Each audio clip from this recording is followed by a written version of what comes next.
Okay, so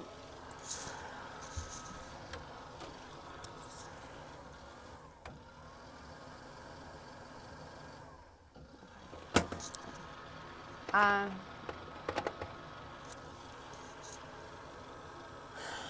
just dawned on me, you know, once you have the knowledge, like it comes a time where like, you just have to just stop, just cut the shit with falling into the cognitive dissonance of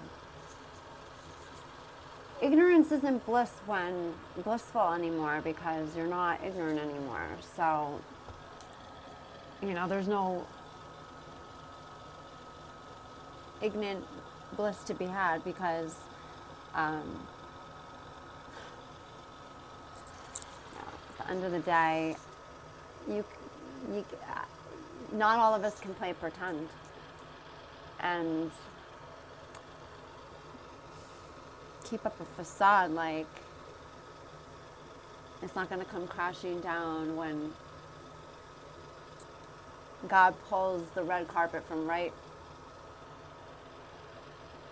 from under you when you least expect it and you don't see it coming.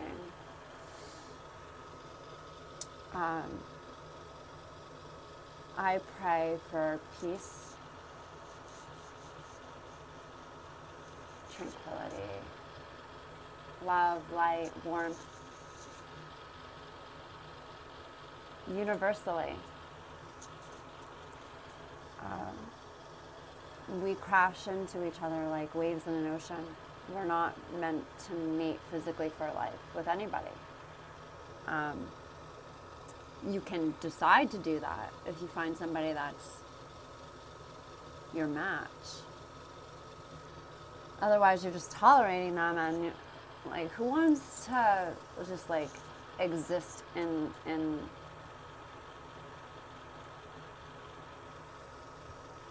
this place that like you're sharing the same space, but you're not in the same place. You can't. I know. I personally, I'm better off being single, alone, but I'm not alone because I could be if I let the loneliness, if I perceive everything, well, if I absorb the natural world's way of feeling and thinking about it, then yeah, I'm going to get sucked into that woe is me way of feeling and like impending doom that like, yo, I know I'm screwed if I don't follow through with keeping my word with the Lord, because I vowed to him. I took a vow of celibacy, and I'm a devout vegetarian, sorry. Ugh. People have been saying vegan to me, but I haven't given up the cheese. So, yeah, anyway. I gave up meat and man. Okay, I don't serve in the flesh anymore. I serve Christ. And in his glory, my Lord and Savior, in Jesus' name, he is the eternal heaven in the sky.